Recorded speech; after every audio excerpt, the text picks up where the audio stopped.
episode of Smart Minds, Good Times. Today I have the honor of being here with a UFC fighter. He's a fucking beast in the cage. Terrance Mckinney, say what's up, bro. What's up, you guys? It's UFC 300 this weekend, so the vibes is right. And we're going to look to keep carrying that energy all the way to May 11th. Hell yeah. So who you got for UFC 300? Who's your picks? I got my brother Jamal Hill. And, and I hope Charles win. Justin Gaethje and Max, I just hope they're both healthy after the fight. Yeah. I love both of those guys. But yeah, first of all, I want to say thank you for inviting me here. Making time out of your day to invite me here and do a podcast. Like I said, I'm coming from Virginia, so it means a lot to me, bro. Like, man, I mean, me watching you on TV and now meeting you in person is, like, as a fan, it's what, bro? It's like, I'm a fan, bro, you know? So that's hard. Yeah, you know, it's like, yeah. It's like maybe when you met some of your favorite fighters or some of your idols, like, exactly. You know? So that's dope, Justin. Shout out to him. I appreciate you, bro. Yeah. So, who's some of your favorite fighters or some people that you've met that you never thought you would really meet? Your favorite? Not that, but I was happy to meet Dustin Poirier, Justin Gaethje, Israel Adesanya, Corey Sandhagen. I'm a huge fan of his. I got to meet Jose Aldo. He was one of my favorites growing up. Really? Yeah. So that was cool. I got to meet Kevin Holland in Miami, Corey Sandhagen as well, and Joanna. Yeah. Kevin and Corey signed a happy that had for me. I was hoping you can sign it later. That's hard. So I mean, I got some questions written down for you, bro. Yeah. Some good questions, some dumb questions, some funny questions. So I mean, I'll hit you with them. Yeah, let's hit it. Let's hear it. The first one, I had a friend that wanted me to ask you this, but he said, "Do you practice abstinence leading up to a fight?" Oh yeah, of course, yeah. Well, it's just good for like it just gets you like angry, man, and it's gonna kill. So like, I'll at least do like 2 weeks. Yeah, 2 weeks. Damn, that's a lot. Yeah. Damn. Have you ever had it ain't that crazy. Like, just think about it. Like, I waited 18 years to have sex. What's 2 weeks? So, next question I got. Who's been like the toughest opponent that you faced in the cage? What is your toughest battle? Well, at the time, my toughest battle, I'd say, was Brandon Todd. I fought this guy. He was 5-1. And I was still up and coming, and I was able to get the job done. It was a 3-round fight. Some would say I was down 2 rounds, and I got the submission in 3rd. Hell yeah! You know, one question I have too that I would ask, that I would normally probably ask you, fighter, was like, "How was your first fight?" But your first fight was fucking crazy, bro. Fucking 7-second knockout. Oh, that's not I thought the first fight to me is like first fight ever. Oh, okay, yeah. What was your first fight ever like? It was freaking surreal. So I fought on this King of the Cage fight show. And then like I was blessed. Herb Dean was my rep. And I told him you're gonna be seeing me in the UFC Sunday. And I finally got him to rep me at the fight. So it was just like it was such a surreal, dope moment. So when you finally saw Herb Dean in the cage at the UFC, he remembered you from that? Yeah. That's gotta be one hell of a feeling, because it's almost like you're putting that energy out there, the law of attraction. Like, because you got caught it before you're there. Yeah, exactly. I told him my first fight ever was in front of him, and I knocked the dude out in like 13 seconds. Man, you probably felt the same. I kicked him so hard I fell down. He came up when he was coming in.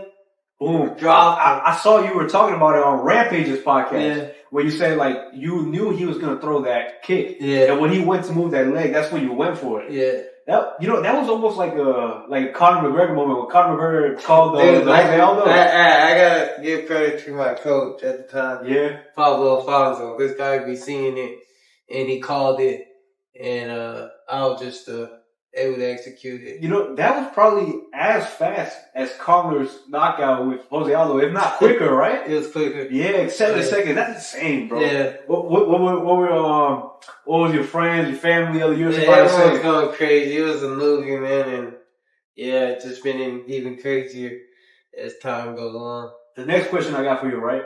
Yeah. What's been like the worst hit you've ever taken? Probably Eric Gonzalez. Yeah. He socked the shit out of me in the nose. I was like, damn, that fucking sucked. My nose was leaking. I wanted to kill him. You know, my coaches always have to calm down. Cause it's like, I guess that's when you have to separate like your emotions with like the fight, because you could probably go out there and swing the shit out of him, but you just gotta catch him with that one time, right? But any shot's good if like you're coming into it, you know what I mean? It's just about chance at the same time. You know, this is an interesting question I got me, right? Yeah. But if there was anybody in the UFC that you would let date a family member, who do you think would be the best UFC fighter for your family member? Whether it's a sister or a cousin you got. One that you think is gonna treat her right. It would have to be one of the Dagestanians. They're so disciplined. Really? Yeah. But you know they be having like 5 wives though. But at least they know, like, they gonna still take care of all 5 of them, you know? Okay, honestly, no. I think it would be, for me, if I had to choose one, it would have to be Chase Hooper. Okay. Or Grady Harrison. Okay, okay. What about the ones that you wouldn't let date your cousin or family member? There's a lot for that. There's a lot for that one. One for sure I wouldn't. Darren Till. Okay. How come? He don't look like he'll be girls to do the other thing. I would say Kevin Hall? Yeah. You don't think you treat your They'll take care of him, but they're just crazy. That's about What about let's just say, right, would you date would you let Sean O'Malley or Derek Lewis date with your family members? Hell no. Derek Lewis? Yeah. Okay, yeah. Cause that's your Derek people, Lewis. Right? He's serious. He focused dude. He stay down. You know, you're good friends with Derek, right? Yeah, I'm decent friends with him. Well, decent friends, okay. Yeah, we trained a couple times. Okay, because Justin was telling me earlier about him and Kevin going out there with Derek and them hunting, breaking the they things. do all kinds of stuff. Okay. You know, what do you think your biggest weakness is when you're fighting in that cage? Something that you know you got to work on, but that we've been working on, I would say just anxiety. Anxiety?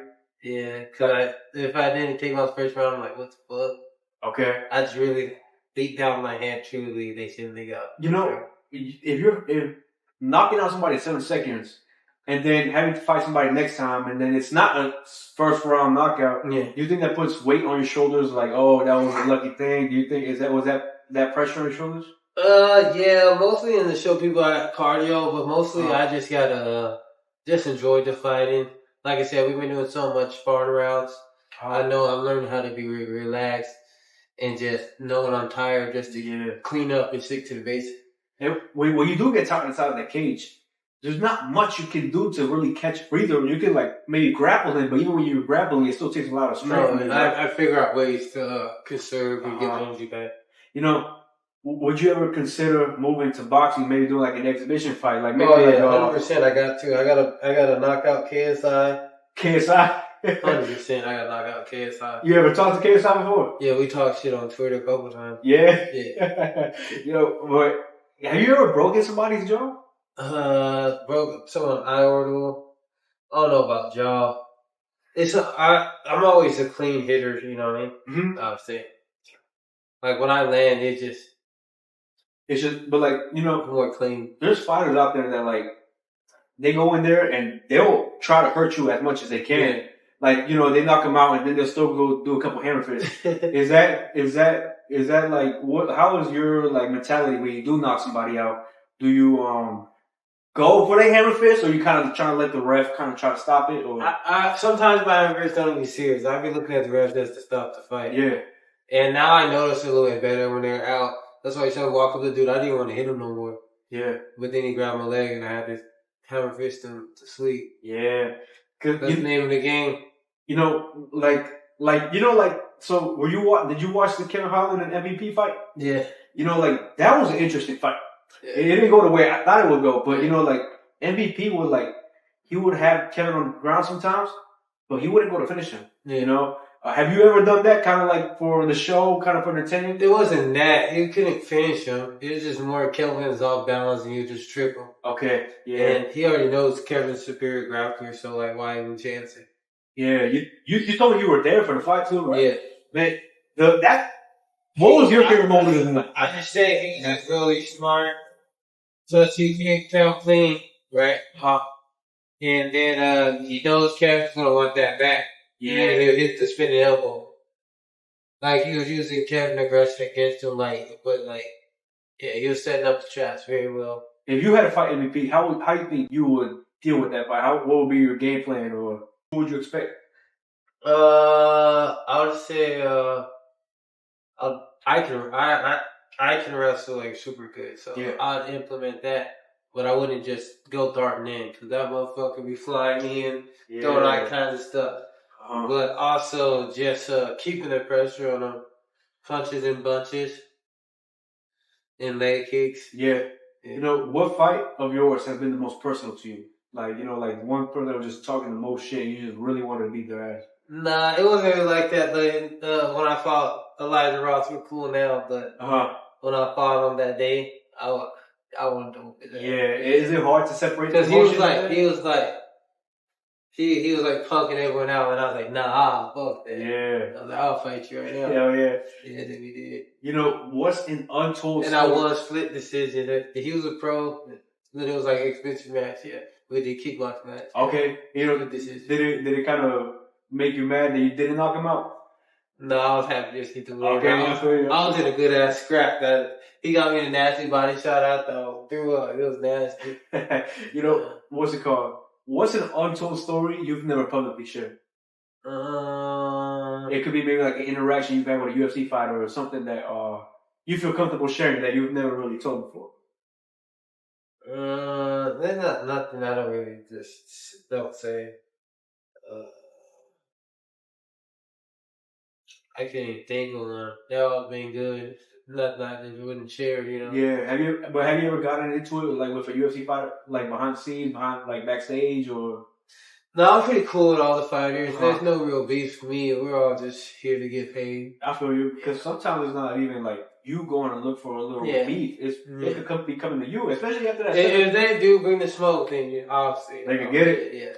Yeah, but for the money though, inside that cage, right? No, period. They only shit like you really got a problem with me. You know, when I was down in Miami and I did meet Kevin, he was meeting with the fans, and there was one fan that put his arm around him. He didn't like that at all. So, like, some fans don't know how to react when they do meet some of their favorite fighters. What's like a moment you have where, like, a fan, like, you had a bad experience with a fan, the way they approached you? Never. It's just all love. Some people is just, like, different, you know? So, like, I'm not going to judge a person, you know? We're all just humans, like, and so I don't judge anyone. If they want to come up with some way, they just You never had somebody like do something sideways to you or nothing? Nah. That's good though, because I know I had a lot of good fan interactions. You know, where's been the weirdest place you've been recognized at though? Or somewhere you didn't expect it to be? Like in the bathroom sometimes. Where? In the bathroom. The bathroom? Yeah, people recognize me. I be dying. I was like, dude, we talk to each other about the bathroom. Yeah. It's got sons talking in the bathroom. I swear on me. You know, what's been the most embarrassing moment that has been caught on camera of you, whether in the cage or in the media, something that like you look back and you're like, damn, I can't believe they caught that. Fuck me busting my leg after I had a 7-second knockout. Wait, when you were celebrating? Yeah. You just went and got that 7-second knockout, then you got injured. I almost blew my knee out. You know, one question I had, right? When you're using the bathroom during a fight, not when you're using the bathroom. When you're in a fight and you got to use the bathroom, what do you do? You usually don't have to go to the bathroom. Really? Because you already you cut weight and everything. Your body flushes everything out. It's like going to war. Yeah, so you're in that. If you're in a service or something, you have to shit and piss hella. Yeah, it's time for war. Your body wants to have nothing weighing it down. Yeah. Now, you know, how long did it take you to get used to fighting in front of thousands of people? It wasn't that, man. Really? Yeah. It's just because I wrestled though. I feel like God prepared me for every moment that I've been positioned in with the. Yeah. I wrestled, and when I was at state, out 5,000-6,000 people. Oh shit! Maybe more. But 5,000-6,000 people still. Maybe more than 12. I'm telling you, this place is being packed out. You know, wrestlers, students, gymnastics states going on too. Yeah. Like it's packed out this building. You know, if we were going to a zombie apocalypse, which sounds like we're going to one right now, right? Mm-hmm. But like, what three UFC fighters would you want to team up with to like go into the apocalypse with? John Jones, Alex Fair. How many guys you said? I get 3? 3, yeah. Yeah. Kevin Holland. Okay. Just to bring the crazy aspect in there. Oh yeah. That's a dangerous fucking group. That is a dangerous thing. Those zombies don't get it. You know how you said, so you're talking about Herb Dean earlier. I'm sure that's one of your favorite referees, right? If not your favorite. One of them. If you feel comfortable Chris sharing. Coyote is my favorite, one of my favorites. What about your least favorite? Keith Peterson for sure. Keith Peterson? Has he ever caught one of your fights kind of Yeah, man. I was like, yo, man. I was beating Dober's way worse at the beginning of the round. And if he stopped it at the end when he stopped my fight, he should have stopped it again. Yeah. I wasn't even knocked out or nothing. I was just tired. He got me to get a liver shot, but other than that, I was just tired. So when fighters are in there, is beef between fighters and referees a real thing? Sometimes I'd be like, yo, don't have my ref my match. I'd be taking it. You know, out of all the female fighters in the UFC, which one is the best looking? Grasso's up there. That Tabiana girl's up there. Who else? There's like this Russian girl. I don't know her name though. Is it Shevchenko? No, yeah, she's not that good.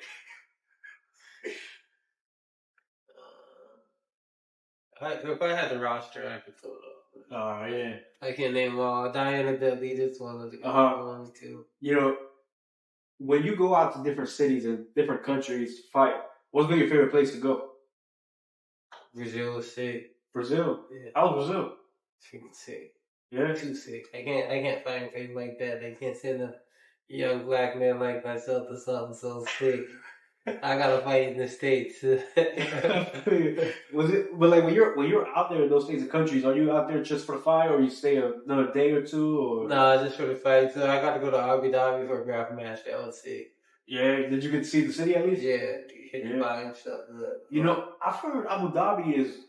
I'm not saying they're racist, but I've heard some things like that. They when I was there, I had a good time. That's all I gotta say. Okay. I think it's all about energy as well. I feel that. You know, this is one question I have, right? I'm not saying to do it, but right now, if you wanted to, you could call Dana White, right? No. You don't even got his number? No. Damn. I know people that do. I can have it. Okay. And so, like, when you're in the UFC, it's not really important for me to have. Okay. So, like, when even if I had it, you wouldn't really find a need to, right? I wouldn't hit it up. So, like, when they go to matchmake a fight, who hits you up for the fight? My manager. The manager, is that Justin? No. That's somebody else? Yeah, or that. KO Reps. Okay. You know, when you go out to different cities, do you go to the casino afterwards? No, I'm not really a bettor. Nah? Yeah. Have you ever bet? Oh, actually, no, you can't even bet on UFC Back fights. in the day, I did. But when you're in the UFC, you can't really bet on UFC fights. No. How do you feel like sports betting has impacted the UFC? Because now it's so, like, integrated with it. People ever come up to you and be like, yo, you ruined my parlay, you ruined my bet? People always say that. That's the beginning of the time. How annoying does that get? So annoying. Yeah. Do I care? No. You know, what's like the... At the end of the day, I be like, yo, they ain't paying none of you. Yeah, maybe you got paid and did it. Yeah, they do. You know, what's like the most annoying thing people say to you, though? So it's pretty much that. Like, yeah. Or they be like, go win this for me. I bet big on you. Like, I don't care. I bet my life savings. I was like, then you probably shouldn't have bet that. That's something you're comfortable with. If it hurts you, it's going to hurt you that bad, then you probably shouldn't have betted it. That's what I assume. Because no matter what, you got to assume that money's automatically gone every time. Do people hit you up when they do win? Was like? Oh yeah, I don't know. I'm trying to fight everyone, but yeah, nothing really too crazy. What's like the weirdest DM you've gotten from somebody? So motherfuckers seen hella stuff shit. Yeah, God, I'm like, come on, man, no video here, chill out. No Diddy. You know what? When you're under contract in the UFC, what like what activities are you restricted from? Shit you can't do or you're not allowed to legally do? Oh, no, I don't pay attention to that, man. I'm not, I didn't read the handbook. I pretty much just signed a lot over and say, let me just try to get as much bucks as I can. Yo, so like, growing up, right? Where did you grow up? You're not from Texas, are you? No, I was born in Chicago, lived in Linesville, Alabama, and then lived in Georgia for a little bit. And I moved to Germany, and I lived in Washington pretty much forever. Okay, so you spent like different areas when I was in the military. I always traveled still. Okay, so like for high school, where did you go to high school at? What state? Washington State, not Washington D.C., right? Yeah, Washington State. Okay. You know, what was life like growing up for you? It was always sick, dude. Like always something sick happened. I'm not gonna lie. Yeah. What was like a memorable childhood story you got? My grandma, this dog died, right? Okay. That day we had. My mom prayed. My grandma prayed. And this sucker hops up, back up, comes back alive and starts running around and stuff again. What the fuck? And that's why I never not believe in God. Like, ever since I seen that, I know. That's a miracle. So the dog was completely dead. God, completely dead. I promise, like dead. Any of my uncles or cousins, they can vouch for that. Hell people do. You know, I don't mean to like bring up sore subject, but like you had a story similar to that too, right? Yeah. It was at when you were at college, right? Mm-hmm. How did that affect your change your life? You know, like being at a party and then like being unconscious where people could say you were dead and then coming back to life. How was that? I didn't like it at first, the video, but at the same time, I look at it now, it's out here changing lives. God was able to make something the devil tried to ruin and make me depressed. It made it into a blessing, and it's something I can stand up proud about, and I can share my testimony and how God saved my life. Yeah, because I mean that's a big event in your life, and you know what I'm saying. And you can say it was also a miracle, you know. Yeah. And I saw you talking about that too on the Rampage podcast. I think it's because I prayed before it all started. And you know, it's kind of funny because that is like when you're saying about the dog, when your grandma was praying, and then it came back to life, and then you prayed before, and then you were brought back to life. It's like I guess that's your proof right there that you know there is a God out there. Yeah. He showed me what I was supposed to do, and here we are. You know, in high school, what type of student were you? Were you the popular kid, the troublemaker? I was both. Both? Yeah. I took third at state my sophomore year in wrestling. I was a 2-time state champion. And I was pretty much like, I tried to do good at school. I think I graduated with like 3.1 GPA or something like that. That's higher than mine. Yeah, that's pretty good. And then I got like 1460 on the SAT. Okay. You know, when did you graduate? 2013. 2013, so you're what, 30 years old? I'm about to be, About to be 30, okay. Damn. Now, you know, honestly, I thought you were like 27. Yeah, well, obviously, so young. Yeah. Yeah. No, because I graduated last year out of Virginia. Yeah. Yeah, but like, I was, 3.1 is way better than I am. Yeah. But you know, did you ever work any jobs in high school or after high school? Yeah. I was always doing like job, lawn care, or I did some phone call stuff for a little bit. Yeah. Worked at Taco Bell for a little bit. You know, and I was a peer counselor certified. Okay. And Taco Bell was like I know you gotta put up with bullshit. I was on house arrest when I was working there. That's funny. Okay, so you're a lot of work at Taco Bell on house arrest? I had to like fuck it up. Sometimes my thing was dying. It was hilarious. Yeah. So you gotta be near like an outlet? Yeah. Sit there for like hours. That's funny. Yeah, that's funny. What's like I don't know, like a story you got that with a stupid customer, like they ever try to like do some stupid stuff with you? Yeah, well I just call my manager, let them handle that. I don't even waste my energy. You know, after high school, what were your plans? Did you know you already wanted to join the MMA world? I was actually scared to do fight before this. Really? And then after the event, God showed me what I was supposed to do, and I was like, dang, I'm supposed to fight. And I was going to try to get a national title first in wrestling, because it's easier to get in like Bellator, big promotion, start making money right away. And then, You know, do you remember the moment when you were called up with the opportunity to make it to the UFC? Yeah, and I remember the Contender Series call. Okay. Yeah. Where was that at? Like, where were you when you got the call, and like, how'd you feel about it? Both times, when I got on Contender Series, it was right after I fought this guy who knocked out a UFC fighter. Okay. And I beat him in the first round. Uh-huh. And then the next time I knocked the dude out in the first round and got the call for the short notice UFC fight. Okay, like, what's that feel like? That's almost like making it into the NFL. Yeah, it's probably even harder than making it to the NFL. Exactly. Like, because NFL is national. And I just, you could feel it though. I just feel like my coach said, you do this fight, like everyone's feeling it. Yeah, I could tell by how like the LFA and the UFC fighters were talking to me. That they had the LFA cards. Yeah, I knew what was gonna happen. I just had to perform, and God brought me those victories. And who was like the first person from the UFC that really showed you love before you were in the UFC? Mike I used to train with him. Sam Cecilia, Austin Arnett, Daniel Switch. Those are some of my original training partners.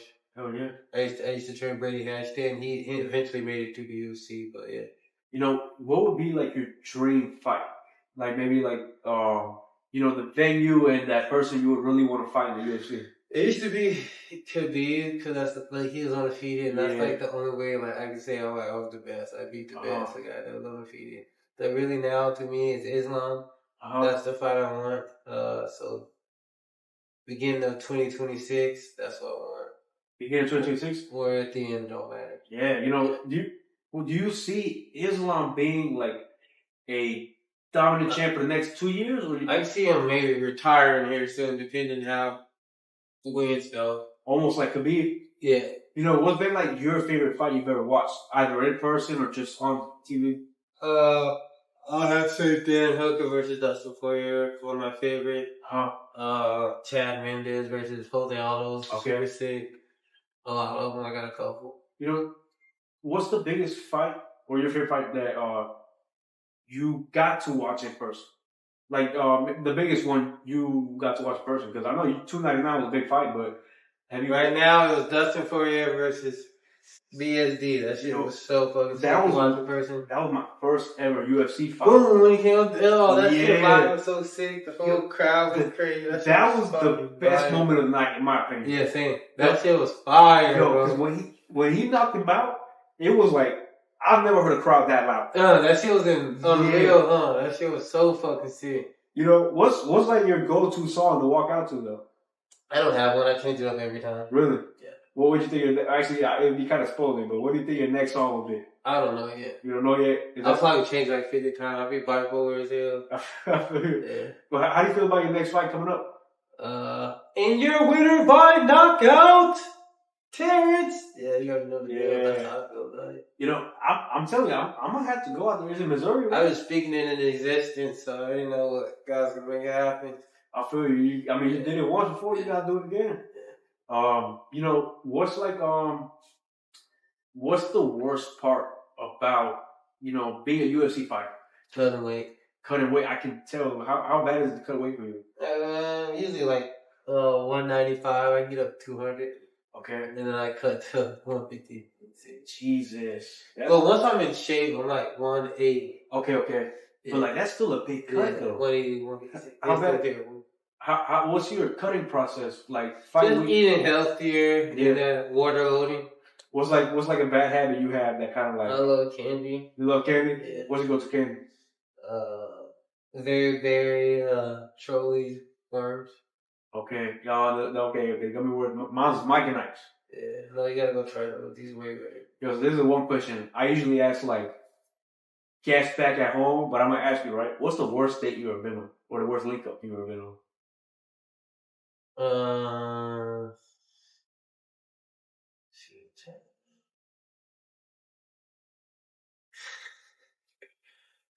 It was probably when I went to Chini.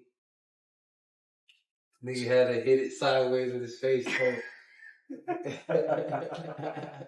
Motherfucker was wild when he was younger. Yo, what's it called? What's like some things on your bucket list that you want to do before your time's up? Things you really want to accomplish or do or see. See Division UFC champ. Have one of the best gyms out there. Okay. make sure I speak to crowds about what God did for me and what God can do for them. Headline some crazy expedition boxing matches. Yeah, lots of things. Acting movies. Just basically just like your mom said, just be whoever I want to be. Astronaut, rapper, / dancer, / whatever I want, you know. The opportunity are endless. Like now that I'm out of my fishbowl, I'm in the ocean, you know. Yeah. It's as deep as I wanted to go. And you know, you being a UFC fighter, you have the ability to do all of that. I'm sure you have connections. People already got their eyes on you. People know you. So it is easier to get into that world and really be who you want to be. Yeah. You know, how do you go about getting sponsors, or who've been some of your like favorite sponsors you've had before? No favorite. They're all been good to me. Really though, I just let my manager handle it. Okay. Yeah. They just hit you up like, hey, we got this deal. Okay. You know, I'm always in. Who don't want to make money? Yeah, hey, that's true. You can't really deny something. They give it checks out, you know? So, another question I have for you. What's something somebody has told you, right? Whether it's a coach or a role model of yours that really stuck to you for the rest of your life? Couple things. You gotta hit, losing more than you like winning. Just remember all the people behind you, and just remember if all the people behind you, look how many people care about me. There's no stepping back. So I just took that with me. You know, what about like the biggest piece of advice you would give to somebody that wants to become a UFC fighter, or somebody that even is an up and coming UFC fighter? What advice would you give to them? Put God first. Stay consistent. Don't wait to be in the UFC to do the right thing. Do the right thing now. Lift, run, eat right, and be eager to learn. And like I said, stay humble and take everything, all the losses as a learning experience. Yeah. What about like the biggest lesson you've ever learned in your life? Maybe one that you would, like push on your kids. Like something you would really embrace, a lesson you embrace. Love before money. Family before friends. And also just remember pride to follow all. Oh yeah. Look at Alexander the Great. Look at anyone that was too prideful. Hitler, freaking Osama.